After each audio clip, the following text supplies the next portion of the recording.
Hey, everybody, welcome to another episode of Purple Insider. Matthew Coller here, and it is time once again for another Ragatz roundtable with Will Ragatz of Sports Illustrated and Andrew Krammer of the Star Tribune. And guess what? This time we'll use audio. Sorry about last week, everybody, but we assume we're good to go this time, and we won't just be muted on camera for this entire discussion. Guys, I want to start by saying sorry about Thanksgiving. It was ruined by terrible football. There's more to go that we'll get to watch on Sunday.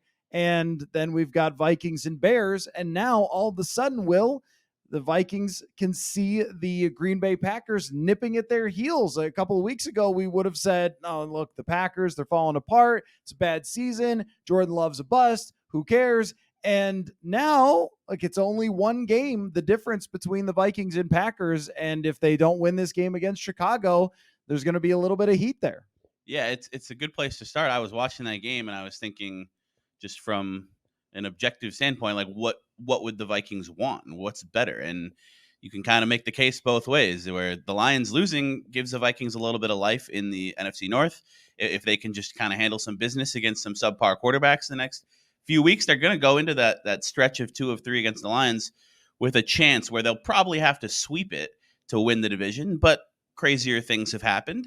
But then the Packers winning means, they're right there, only a game back. I think is it a half game back or something? Well, it's 1.0, but of course the Vikings won the first matchup against the Packers, and if they win against Chicago, then it will be 1.5 games. Yeah, that's right. So, I mean, they still have the one more game, though, which is an argument you can make for the Packers. That is a game at US Bank Stadium. But I don't know. I was watching that game yesterday, and I wasn't really like, oh, this Lions team this is clearly the better team. And I know it's one game and anything can happen on any given Thursday in this instance. But the Packers looked like they belonged in that game, and like a team that is playing pretty well. Jordan Love did a pretty good Aaron Rodgers impression in that game. And so to me, that was as much about the Packers looking like they have a little bit of life as it was like, all right, are we sure? And I think we've mentioned this before. Are we sure about this Lions team as being on that Philly, Dallas, San Francisco tier because of the defense? And I'm not sure. Yeah, I think if you're a Vikings fan, that's exactly what you wanted to see. You wanted to see the Lions lose, so the standing things like you talked about, shot at the division, but then see them look vulnerable. See them look like, hey, this is a division that if you believe in this team and Josh Dobbs, and they can make maybe a run, that they can make a run at that division. Now, if they win out, they're winners in the NFC North, but that's probably not going to happen, obviously. But the Packers doing that without Jair Alexander, without Aaron Jones, without Devondre Campbell, that was incredibly impressive and just as disappointing in a Lions team that looked like they had just snuck by a Bears team and then thought they were going to, just beat up a Packers team that came in ready to play. It's a little bit of an ink blot test of what did you see there, because you could certainly look at it if you are very optimistic about the Vikings and say, well, look, we can catch the Lions. I mean, they're falling apart. If you look at the Lions' schedule, pretty unlikely that they fall off of that pedestal with the lead that they have over the Vikings. Or if you are on the pessimistic side, you could say blowing that game in Denver now opens the door for the Packers being right there. And again, the Packers' schedule, not that impressive either. They're going to play Kansas City, but after that, they've got a lot of winnable games, and then a matchup that if they come to US Bank Stadium and win, then all of a sudden you could be falling back with them if you don't take care of business with Chicago. And that's why I think with this Chicago game in general, that will shape what it meant. Because if the Vikings win and they go to 7-5, then you feel like you're within shouting distance of the Detroit Lions if Detroit has a total meltdown. But if you lose, you're not going to feel any lower. I mean, this is going to be the lowest you're going to feel since 1-4, basically. It is losing back-to-back games to the Denver Broncos and Chicago Bears, 2 games that we all started to write in little W's next to because we assumed that the Bears were just going to completely melt themselves. And then they go to Detroit. They put together a good performance there. And I want to talk about that with you guys. How scary are the Chicago Bears as an opponent? The first time they played, it was a close game. Tyson Bagent almost did his thing, but threw an interception at the end. Still, they're 3-8. And if you're going to be a contender for the playoffs as the Vikings, this should be a game at home that you win. Yeah, it should be. I mean, we've kind of learned in the Kevin O'Connell Vikings, and even before Kevin O'Connell, nothing ever seems to be really easy. So I'm not imagining that this one will be. I think the Bears are a little frisky with Justin Fields back and some of the the pieces they have, but they're also still a bad team. Like, this is a game you have to win. I think it's tough when you talk about the Vikings trying to catch the Lions. Like, you look back at what happened last week and you're like, all right, the Vikings should have won that game against the Broncos. The Lions probably deserve to lose that game against the Bears and manage to come back. And now the margin for error is just so small because the Vikings have lost so many winnable games due to turnovers. There is still a path where if they can handle their business against the Bears and the Raiders and the Bengals without Joe Burrow, and get back into this thing and win the next 3, then if the Lions slip up maybe even once in the next 4, and I think they have like the Saints mixed in there who are a decent team, then the Lions' last 3 are the 2 Vikings games and the Cowboys mixed in as well. So it's still like, I think the Lions had an 88% chance to win the division going into the Thanksgiving game, and that's probably still like 82% or something. It's the odds are not great, but there's a chance if you're the Vikings, if you just keep winning and you put pressure on them, and that starts with this game against the Bears, that you have to find a way to win. Yeah, and I'm not a big believer, as we've mentioned, in Justin Fields. I think that Brian Flores proved as much, too, in that game. That I know they knocked him out, but he wasn't looking that great beforehand, I thought. And obviously Chicago didn't have Khalil Herbert in that game, and they've acquired a defensive end in Montez Sweat. But I just don't know how much of a difference that's going to make against Brian Flores now at US Bank Stadium with that advantage.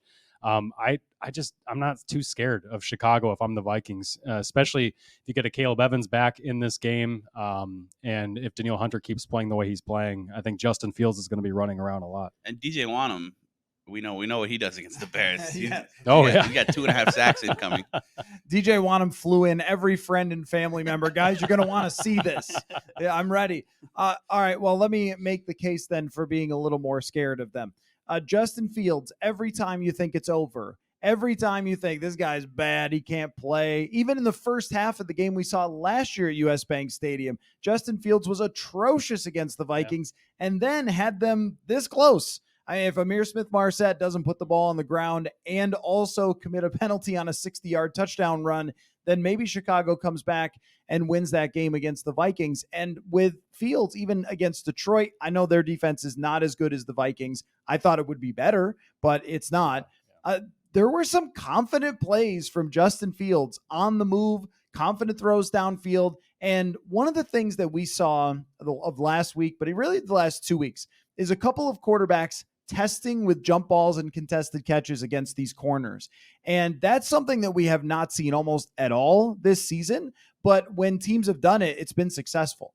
And DJ Moore has it in him to go up and moss some people and make some big plays.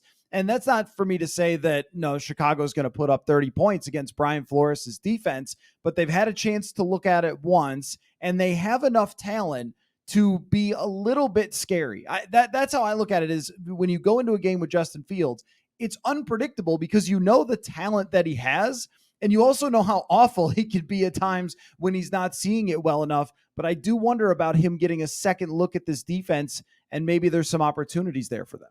Yeah, that's exactly what I was going to say, is that you have to take it seriously. And there's a little bit of, concern. I don't know if that's the right word, but you go in and there is a really wide range of outcomes when you play Justin Fields because the raw talent is there, the athleticism, the dual threat, the big arm. Like, who's to say he's not going to show up and play well and look like Chicago's future? And he seems to do that once every 5 games or something. And it's not consistent. The results haven't been there, so you can't really expect it. But it's possible. It's not like you're going into a game against like Jake Browning and you're like, all right, there's no chance that this guy who's been in the league for 4 years and never been a starter is going to light us up. Like, this guy was a top 10, top 12 pick who was great in college and has shown these flashes even if he hasn't put it together consistently. So this will be another good test for the Vikings, specifically without Jordan Hicks. I think Ivan Pace Jr. I thought he had a good game in his kind of post-Hicks debut in that green dot every down role. They mixed Anthony Barr in a little bit, who we could see potentially a bit more of on Monday night. So it'll be a good test for that. The Brian Flores defense hasn't like put up a dud in a long time, like since week 3, maybe. I mean, the Chiefs perhaps in week 5, but ever since that winning streak started, it's just been consistently good performances. Different guys stepping up. Danielle Hunter is playing at an extremely high level. A lot of guys are playing at a high level. So I think they can survive without Hicks, but it would be nice, as you said, to get a Caleb Evans back. We should see too, or remember how big of a game Hicks had in that game in Chicago. That was his defensive player of the week game where had the touchdown. So that will be a big factor in not having him this time around, especially against Fields, who, I mean, they trusted Hicks and those linebackers to spy him a lot in that game, especially when they bring pressure. And I think one of the biggest things of why I think the Vikings have a good advantage against Fields in this game is I just think it's a bad matchup for Fields against Flores. I don't think he handles the blitz very well. I don't think he's a guy that's going to make them pay for their personnel in the secondary. We saw that with Russell Wilson. We saw that with Hurts, with Herbert. We saw that with Mahomes. There are quarterbacks who can absolutely, just as you said, throw up those contested passes and try to make you pay. I'm not worried about Fields doing that. I don't think he's going to do it that accurately. I haven't seen him do it that much. And to be fair, I didn't watch the Detroit game for him front to back. Maybe he's made strides in that area. Maybe he's starting to be a better passer. But Detroit does not blitz a lot, and the Vikings do. Folks, we are going all in on PrizePicks this football season. Every week we are playing and testing out our skills here on Purple Insider to see if we can predict what numbers players will put up every Sunday. If you haven't heard of it, trust me, you're going to want to check it out. PrizePicks is the easiest and best way to play daily fantasy. Instead of battling against thousands of other players and people who spend their entire lives doing fantasy, all you do is pick more or less on between 2 and 6 player stat projections. So say a quarterback's number is 250.5 yards, go more or less and bang, you are playing. And you can pick from hundreds of players and numbers this football season. The cool thing is that it's quick and easy and does not cost an arm and a leg. You can turn $10 into $250 just like that. Again, the perfect way to fit it into a busy day. Click, and you're playing. This isn't just something that I like. You're going to hear us doing every single week, PrizePicks on the show on Purple Insider. So go to prizepicks.com/purple and use the code PURPLE for a first deposit match up to $100. That's prizepicks.com/purple with the code PURPLE. Daily fantasy sports made easy. Yeah, for me, it's not the necessarily whether he's making strides or not, because when we went to Chicago, we were hearing all about the Washington game, and on a day that Jack Del Rio gets fired about, I don't know, 7 weeks too late, but that we were hearing all about this, like Justin Fields got it figured out now and everything else. DJ Moore is his guy, and then he comes out and there's nothing there against the Vikings.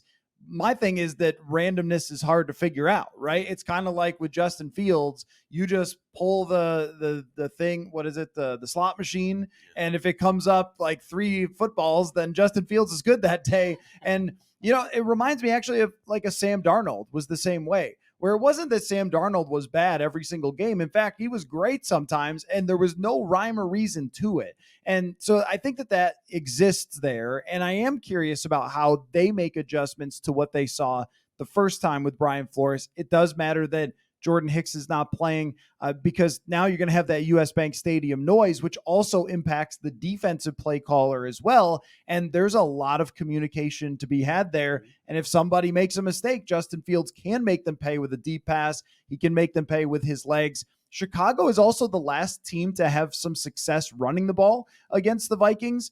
They did a good job early in the game and then kind of got away from it. And I am curious about like how they did that and if they can do it again.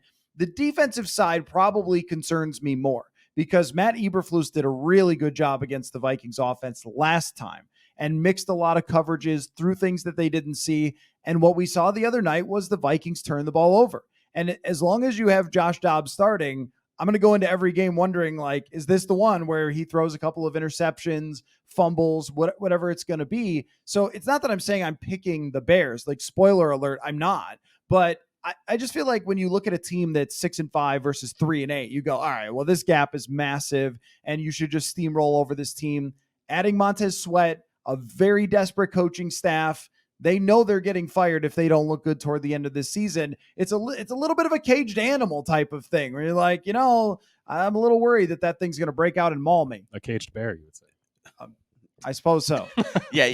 That is the animal that you could pick for this. You can't underestimate this team. I don't think the Vikings will, because their coaching staff is very clear about not doing that. And it's just, from our perspectives, like, all right, we've covered this team for a while now. If this was a 3-8 Bears or the 8-3 whoever, is like, it's going to be a 1-score game. So I do think that there are some real things with that Bears defense. I mean, you're right that was the last time we were sitting there at Soldier Field and like, all right, this offense can't move the ball. This is dreadful. What's going on?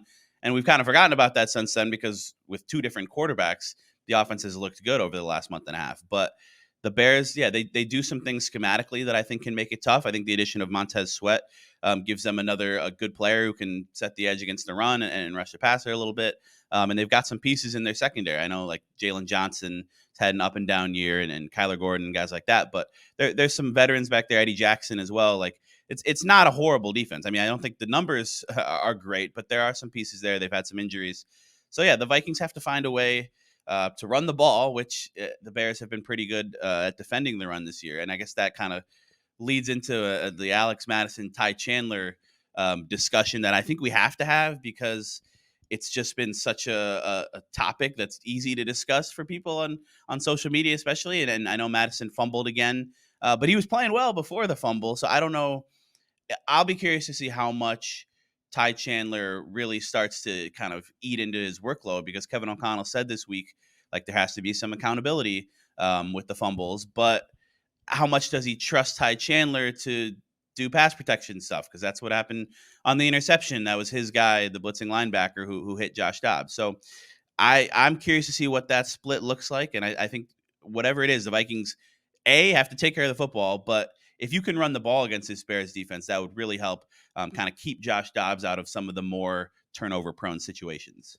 Yeah, that game in Chicago was the Vikings' first game without Jefferson, and they looked just really lost and not really figuring out where to go with the ball consistently. They couldn't run it, as you said. I think Madison had 18 carries for 40-some yards. It was really ugly, and I think Madison's poor game against Chicago is going to play into why you don't see him as much this week. I really don't think they're going to. They might start him, but I think Ty is going to have at least 50%, if not more, of the workload, because he's shown that in that game, he showed in pass protection he can handle it. He just had one really bad rep in a key spot, and it sucks for him. But I do think that he's shown some progress. And you go back and look at the track record with him making plays, not fumbling the football, even going back to college.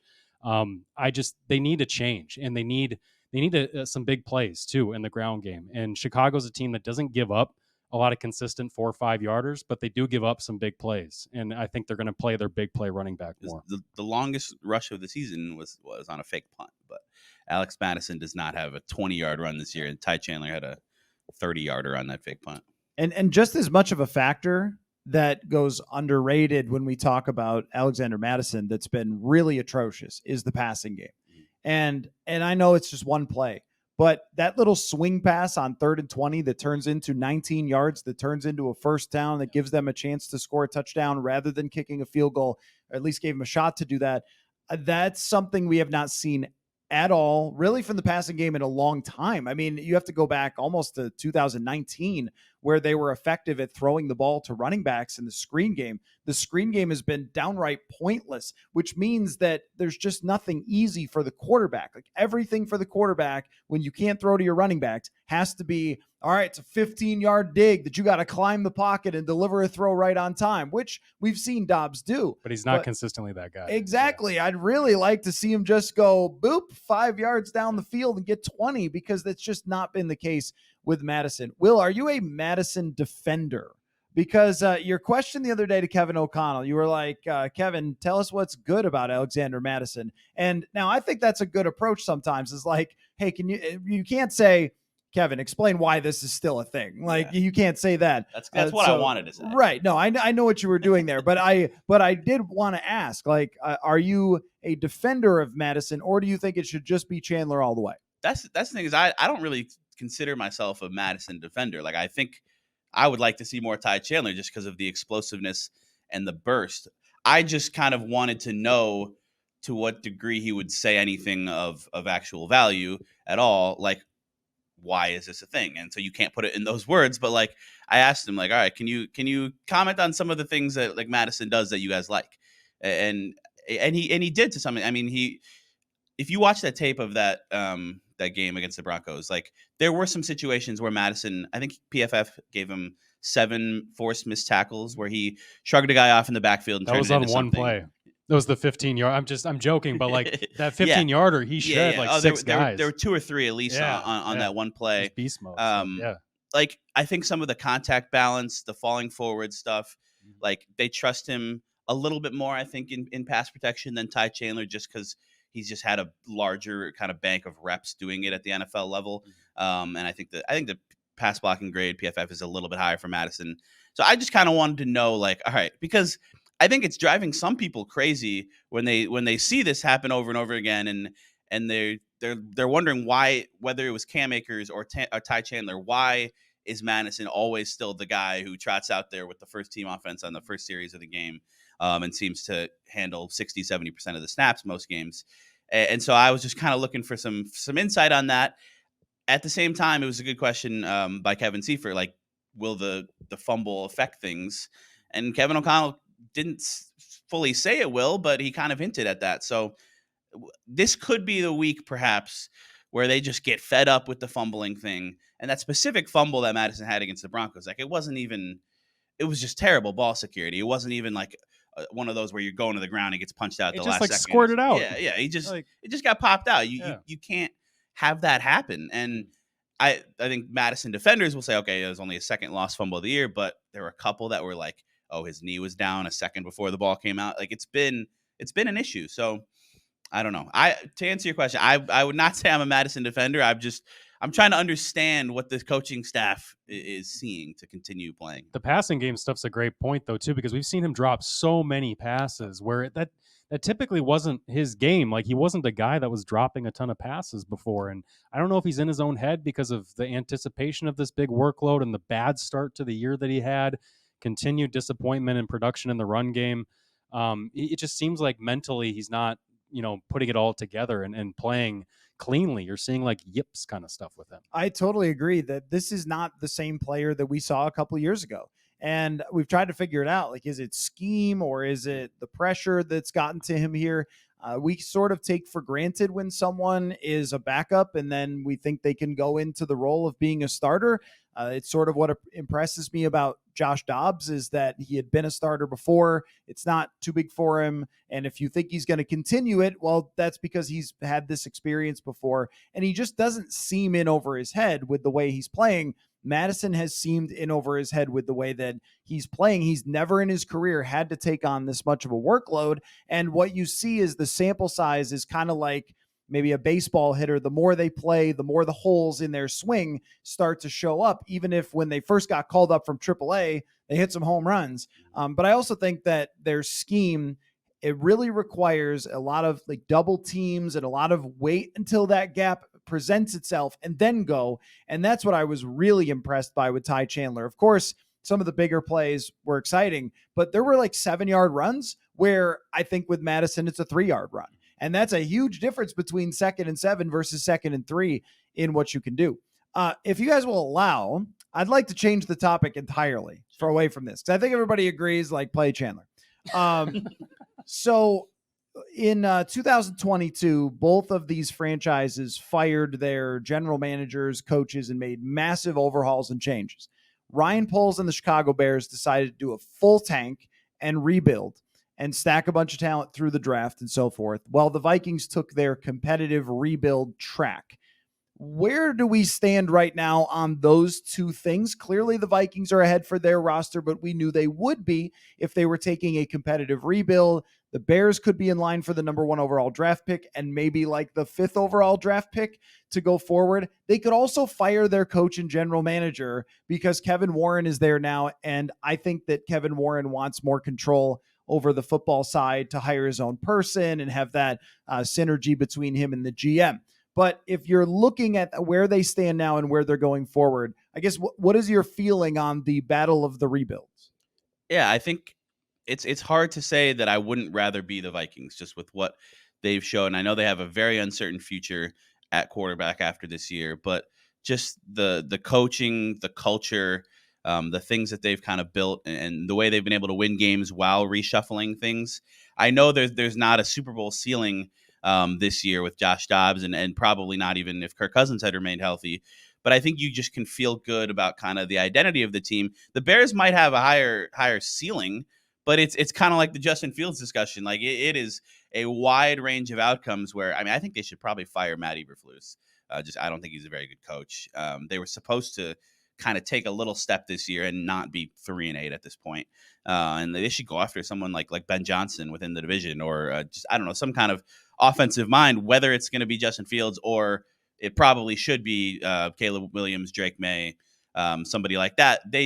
I think Ryan Poles deserves to stick around. It hasn't always been perfect, but I mean, the trade involving the number 1 pick last year is a great example of good business, and that has set them up well for this year's draft, where they could have 2 really high picks. So, if they hit on that quarterback and maybe bring in a new offensive mind, they've still got lots of cap space and draft capital and things like that. They could all of a sudden take a big step next year, or maybe even 2025. But for right now, with what we know, I think I'd still rather be the Vikings. Yeah, I would too, just because at this point the slate looks pretty clean at quarterback beyond this year, and the Bears have a huge decision to make, not only at coach, which the Vikings have figured out, but also at quarterback. And yeah, they might get it served on a platter where here's Caleb Williams, and maybe my answer next year is different if Caleb Williams looks like Patrick Mahomes, like everybody thinks. So at this point, though, the Vikings continue to win. Kevin O'Connell, I think, tied the record for most wins within the first 2 years with this franchise. It's really impressive considering everything they got rid of this offseason to try and truly, at least commit to the rebuild side of their competitive rebuild when they get rid of all those veterans. I think Brian Flores has answered the biggest question under Kevin O'Connell, which is, can you figure out the defense or a guy to come in and do that for you? They've got the coaching, and right now they're at least seeing some pieces, whether it's TJ Hawkinson, Josh Dobbs, acquired pieces under this front office that are producing for them. It's going in the right direction for the Vikings, even if you don't feel like it's Super Bowl 2023. So this one is hard because the floor of what the Bears can be, after this tank is horrific. It's many years of complete irrelevance and pure destruction, and basically just the Jets, right? Where they've tanked and they drafted quarterbacks and they all busted. And usually through Bears history, they have a good enough defense to be somewhat relevant. But even then, their defense has not been rebuilt very well in a year. But there are teams that come to mind to where we view them as atrocities, the worst franchises, the most irrelevant teams. LOL Bengals, LOL Texans. Haha, they look so terrible. Chargers, they're going to draft high. even though they should be better. I mean, even the Chargers at the end of the time with Phillip Rivers, but especially the Bengals and Texans. I mean, those two franchises were absolute laughingstocks. And then here comes Joe Burrow, and whoops, you're in the Super Bowl. Here comes CJ Stroud. This dude is still a rookie, and they are legit a competitor in the AFC because they tanked. Now you could say, well, look at Carolina. That's absolutely true. That's what I mean, is that you could end up, if you pick the wrong guy, if it doesn't work out, that they end up being super bad. But this also gives them the potential to be, if they pick Caleb Williams, if he becomes a star. Let's scan the old NFC for quarterbacks. Let's see. Can't find many. So you could immediately have the most talented quarterback in the entire conference if it works out for you. And then whoever is the next GM ends up looking like a genius because they use all that cap space and all the hacks we've talked about forever. And I don't think anybody knows which way it's going to go. The Vikings have the potential to get the next quarterback, have him drop into this situation and be great. But just odds-wise, and Kwesi Adofo-Mensah admitted this at the beginning of the season, there is a better chance for a team that tanks to get that megastar quarterback, which is what you're trying to build around to try to win a Super Bowl. Yeah, no, I mean, you're absolutely right. It's just, it could be up here, it could be down here. The Vikings are set up somewhere in here with a smaller range of outcomes, I guess. And the Vikings still have a wide range of outcomes because they could trade up, and I don't know if they're able to get high enough for like a Drake May, who some people now think even might go ahead of Caleb Williams.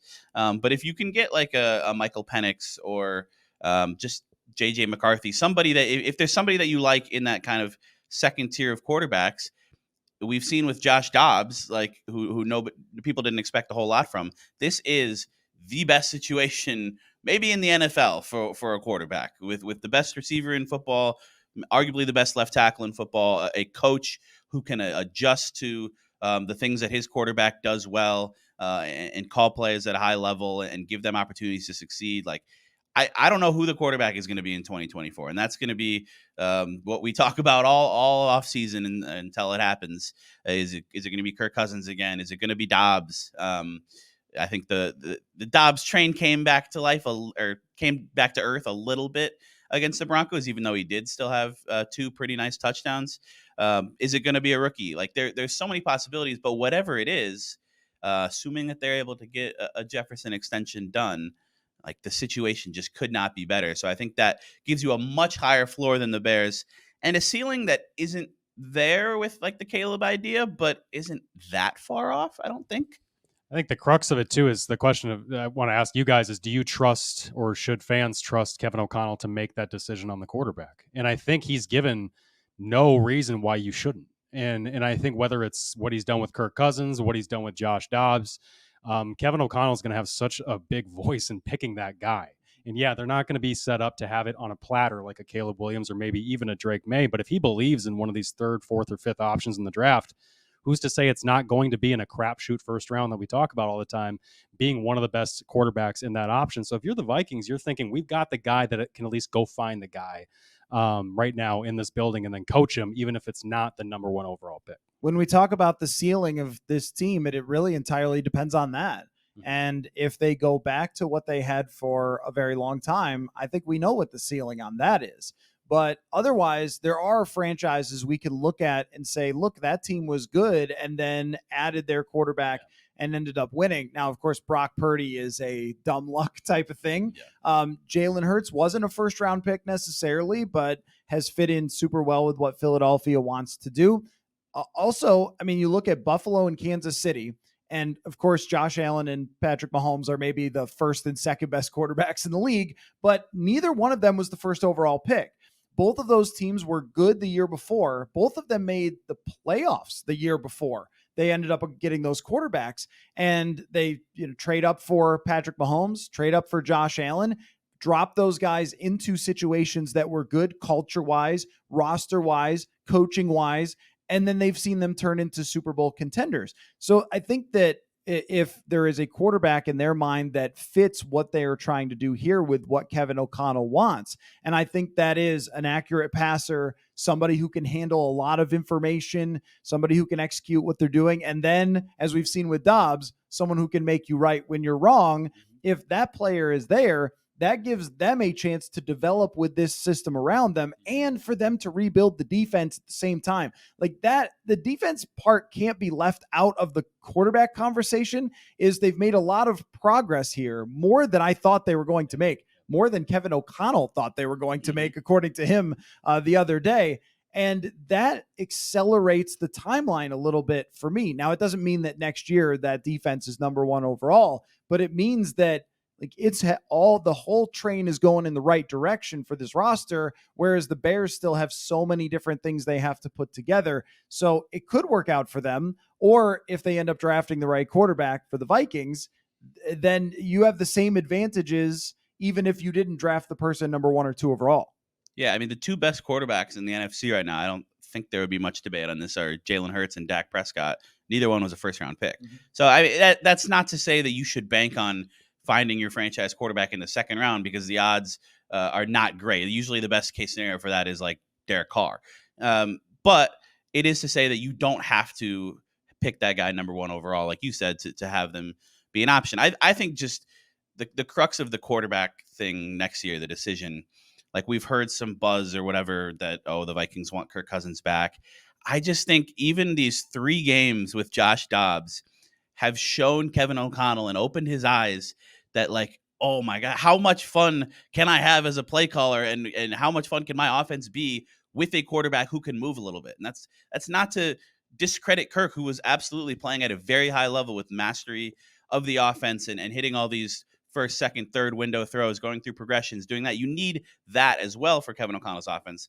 But if you can find the perfect world of somebody who can do that at a high level, I mean, maybe even a little higher level than what we've seen from Dobbs so far, and also create outside of structure and, like you said, make you right when it isn't all schemed up perfectly, I just think that he's learned a lot in these 3 weeks and is going to want some element of that athleticism. So if there's a guy in the draft that they like that has some of both of those things, and I think there are a few kind of intriguing names, I think they might go in that direction. And there's still, there's still 6 more games for Dobbs to kind of make a case that why it could just be him. But either way, I just don't see it being Cousins, because you like you said, the ceiling on that. And we've been through this, and I know he was playing maybe better than he ever had before. But it's not only what he does on the field; it's also then the contract you have to give him and what that means for the roster building. And I just don't see them going back to that direction. I see them kind of going somewhere new. Yeah, I think Kirk's money. I mean, that's the biggest thing, Yeah. right? And Kwesi said it when he spoke after the trade deadline of like, I can want Kirk as much as I want, but it's a two-way street here. There's a line. He didn't say this, but there's a line they're going to draw in terms of the money. And if Kirk wants more, it's the reason a deal didn't get done last year. They drew a line. Kirk wanted more, and they waited too long, and he got even more expensive. So now I think this injury is going to be fascinating, how it impacts him and their value of him coming off of it. It's all going to be very fascinating. I just think that I would think Kirk is very much still a possibility. We just have to see how much that's going to cost for him. I don't think you can rule it out for sure at the right price. Maybe. Yeah. I really think O'Connell has realized some things about what a mobile quarterback can do during these 3 games, and is also finding out just how open those receivers are sometimes when Dobbs is delivering balls that are not as accurate, but you're getting some of the same results from the passing game. Let's flip back away from that, though, because that is yet to be determined for both franchises. And wouldn't it be funny if the Bears got 5 good games out of Justin Fields the rest of the way? And it's, the time that they beat the Vikings, they signed to an extension and they decided he's their guy. And then he fell off the face of the earth. That does happen sometimes. Daniel Jones. But back to this game, though. Justin Jefferson, what are our feelings on whether Justin Jefferson will play? And even I'd like your guys' opinion on what it looks like with Justin Jefferson, because I don't think slot fades 40 yards down the field are going to be quite the same with Dobbs' accuracy versus Kirk Cousins. But at the same time, there's nothing you can not do with Justin Jefferson. So what is your take on that? Yeah, I don't think he plays on Monday. It's possible, like if he really just feels good, there's no reason to hold him out of a game you really want to win. But if there's even if it's like he's 93%, just give him the extra 13 days with the bye week and make sure it is really, really, he's really locked in and ready to go in Vegas. I don't think he plays. I don't know exactly what it'll look like when he does. I can guess that it's going to look good because he's a very good football player, and I don't think he'll need to like shake off much rust or anything, and there'll be a little bit of kind of figuring out on the fly, the connection with him and Dobbs. But Dobbs is accurate enough. We've seen TJ Hockenson have big games. We've seen him hit Jordan Addison on some second level stuff. Like Justin Jefferson's so good. You put it in the vicinity, and the chances are he's going to make you look good. So I think it'll all work out well. I think like there could be some of the stuff that we see from Josh Allen and Stephon Diggs in Buffalo that makes them so great is the scramble drill stuff. When Josh Allen shrugs off 2 potential sacks and does a 360 and runs out of the pocket, like Diggs just knows how to get open, and they've honed that over years. But I think that's an exciting thing with Jefferson is he's just a really instinctive player, and we saw that. I mean, you go back to him playing with Joe Burrow at LSU. Like there'll be some times when Dobbs breaks open and Jefferson just can find kind of that open patch, and they can make things happen outside of structure. I think Jefferson said he's never played with a mobile quarterback. He said like Joe is the most mobile he's ever played with. Yeah, but Joe Burrow is not. No. So it will be interesting to see that adjustment of like, has he practiced a scramble drill very much? Has he had to do it? And it'll be, all pro wide receiver won't be that hard for him to figure that out. But I think it'll be very interesting to see how they mesh Josh Dobbs' turnoverness and the magicianness that they like to call him with giving Justin those opportunities, with taking chances, with just putting the ball up there and seeing him come down with it. Kirk Cousins is so incredibly accurate. We get so used to what it should look like with that now we see with Dobbs, he's committed 2 turnovers in 3 of his games, right? At least 2 turnovers in 2 of these 3 games. So I think with Dobbs and with Jefferson, they have a real balance to strike of trying to make sure that you maintain ball security, getting Justin the opportunities he needs. Because, it's not going to be 40-yard slot fades. It's not going to be pinpoint dime dig routes coming in while the quarterback's getting drilled. Instead, Josh is going to be running away from that pressure and trying to create, and then they need to figure that out off schedule. That's not how Kevin O'Connell loves to run his offense. I do think that one touchdown he had against the Saints where he like does the 360, it's amazing. Kevin O'Connell's got his palms to the sky. I don't think they want that. I think they realize that is not totally sustainable all the time, because most often he's going to turn around and run into a defender like he did in Denver sometimes. So I think they've got a balance to strike. Wes Phillips talked about it. You hear coaches talk about it. And then with Justin coming back this week or not, I think it was on Sirius XM or one of those radio shows, O'Connell said what he's basically been hinting at with us, which is we've had a plan all along with Justin, and we're not going to let a loss or anything affect that plan for him. And I think the plan all along has been after the bye week. Well, getting Justin Jefferson to work for any quarterback is not rocket science, right? All right, let's talk. Been a couple of weeks since we got one of those. I was holding it to the end. Who do we think is going to win this game? I mean, I think it's an easy pick to say that we think the Vikings will win, but I also think it could be a shrug. I don't think it will be the easiest thing. I don't think they're just going to blast the Bears into space. I feel like this is going to be a battle, but the Vikings will ultimately win. It's always a battle, and that is a really safe pick on my part. It's the right pick. I mean, we have so much data from this Vikings team that they are just going to, even if they were up 14-0 in the first, they'd find a way and it would be a 6-point game or something. I'm still waiting for the first 17-point victory since Chargers in December 2019, which just feels so ridiculous to say, but it's a great stat.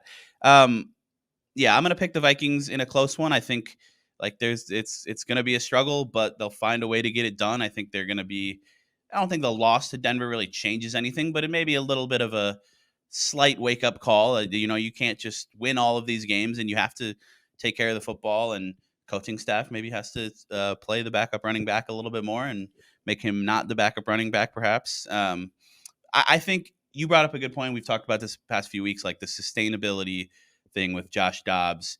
You need to see a little more of just, all right, 5-step drop, read 1-2, make the throw. Because there were a couple times where the fully spinning and his head is facing, or his eyes are facing the complete opposite way. That worked out a couple times in the first 2 games, and then it didn't work out a couple times against the Broncos. I don't think you can really make a living doing that. You can break it out when occasionally if you need to, but I think that'll be kind of a focus this week is let's hit some more of the easy stuff and make it a little bit less of an adventure in the pocket. I think the Vikings win this game, though.